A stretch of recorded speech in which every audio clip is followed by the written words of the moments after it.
लड़की हर बार तैराकी करते समय अपने पैरों में 500 कैटी वजन के लोहे के छल्ले पहनती थी, लेकिन उसे हमेशा लगता था कि उनका वजन सिर्फ 5 कैटी है। एक दिन अभ्यास के दौरान अचानक वे छल्ले गिर गए और वह तीर की तरह फिनिश लाइन की ओर उड़ गई। उसी दिन घर लौटने पर उसने देखा कि उसकी सौतेली बहन ने उसकी माँ की छोड़ी हुई यादगार चीजें जला दी हैं और माँ की तस्वीर पर थूक दिया है। यह देखकर गुस्से में लड़की ने उसे थप्पड़ मार दिया और सौतेली बहन उछलकर दूर जा गिरी। तब लड़की को पहली बार एहसास हुआ कि उसमें असाधारण ताकत है। सौतेली बहन पिता से शिकायत करने चली गई। उधर दुखी लड़की माँ की तस्वीर पकड़े खड़ी थी।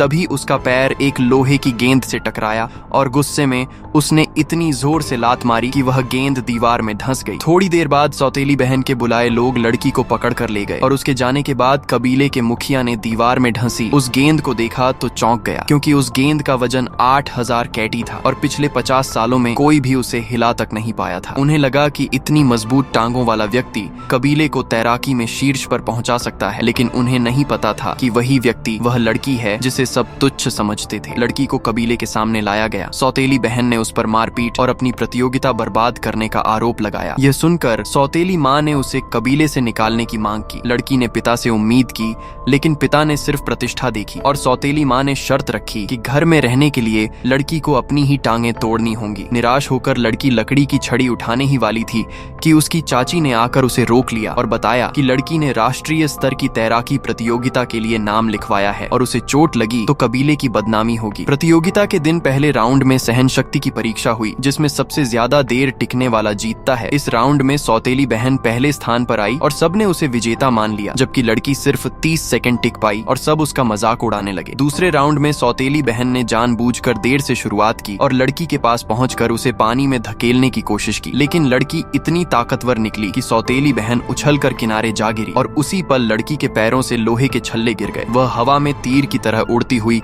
सीधे फिनिश लाइन पर पहुंच गई। यह चमत्कार देखकर हर कोई हैरान रह गया।